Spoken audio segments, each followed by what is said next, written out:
मेरे ससुर हर महीने एक नई लड़की लेकर आते, जो उनके बनाए गए एक खास कमरे में रुकती, जिसमें मुझे और घर के किसी भी सदस्य को जाने की इजाजत नहीं थी। मेरी सासू माँ उस औरत के घर आने पर काफी दुखी हो गई। मैंने अपनी सासू माँ को पूछा तो उन्होंने मेरी बात को बदल दिया और मुझे कहा यह सवाल कभी किसी से नहीं करना, और आंखों से आंसू साफ करने लगी। मुझे अपने ससुर पर बहुत अफसोस हुआ। मुझे ऐसे लगा जैसे वह भी मेरे बाप की तरह मेरी सासू माँ पर एक नई औरत ले आए हैं। आखिर मैं भी एक औरत जात थी और दूसरी औरत का दुख समझ सकती थी, फिर चाहे वह मेरी सासू माँ हो या मेरी सगी माँ। रात को जब मेरे पति काम से घर वापस आए तो मैंने उन्हें अपने ससुर के बारे में पूछा, यानी कि उनके पापा के बारे में, कि क्या पापा किसी औरत में दिलचस्पी रखते हैं। वो काफी हैरान होकर मेरी तरफ देखने लगे। कुछ देर बाद उनकी आंखों में खून खौलने लगा। मुझे गुस्से से बोलने लगे कि मैं क्या बकवास कर रही हूँ। मैंने उन्हें बताया कि पापा आज एक औरत को घर लेकर आए।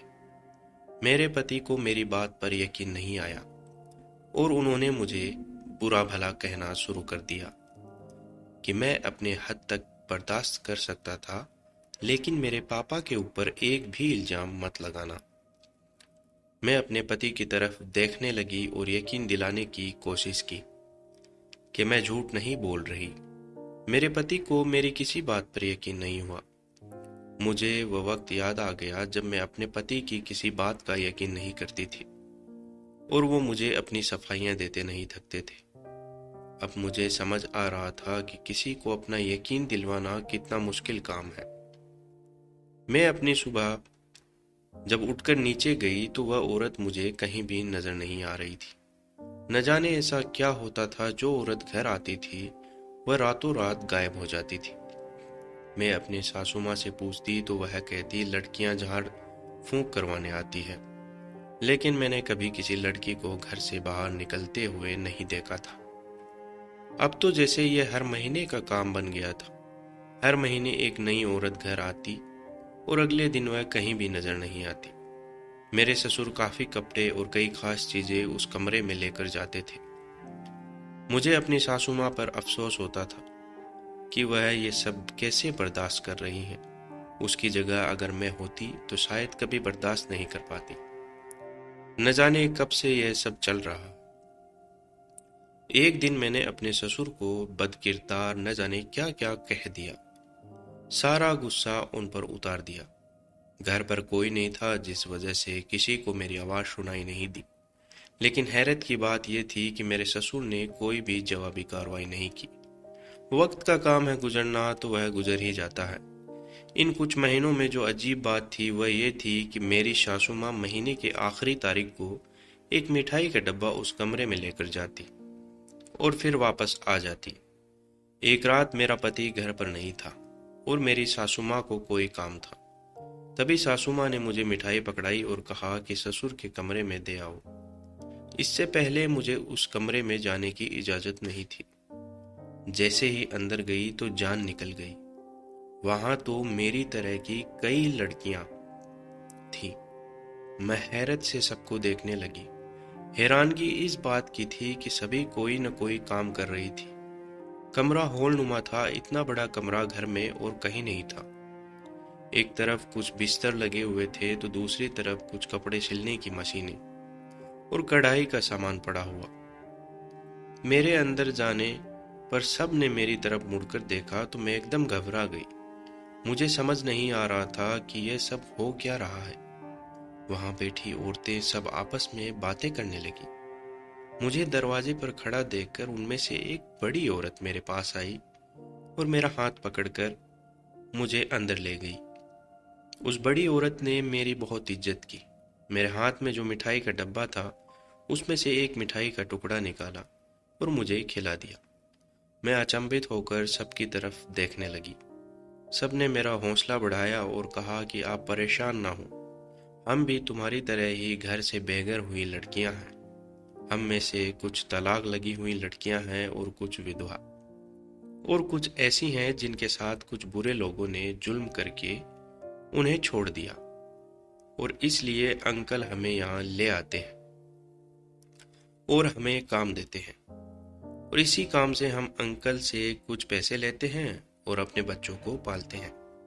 वह मेरे ससुर की बात कर रही थी, पर मुझे बहुत हैरानी हुई ये सुनकर कि मेरे ससुर इन सब लड़कियों को पाल रहे हैं, या यह कहना बेहतर होगा कि इन सब लड़कियों की कमाई का जरिया बने हुए हैं।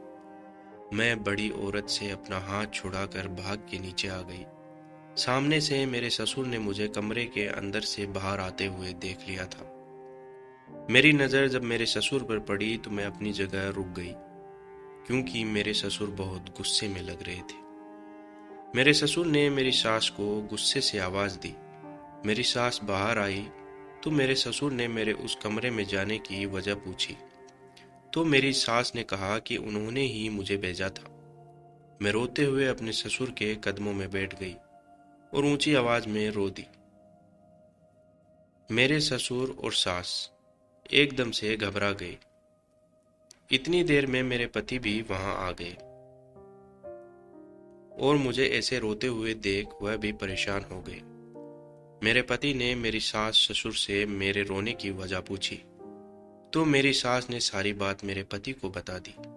मेरे पति ने मुझे ऊपर उठाया और अपने सीने से लगाकर मुझसे रोने की वजह पूछी, जिस पर मैंने अपने ससुर से की गई बदतमीजी और उस कमरे में क्या क्या होता है वह सब बता दिया। मेरे पति को भी बहुत हैरानी हुई।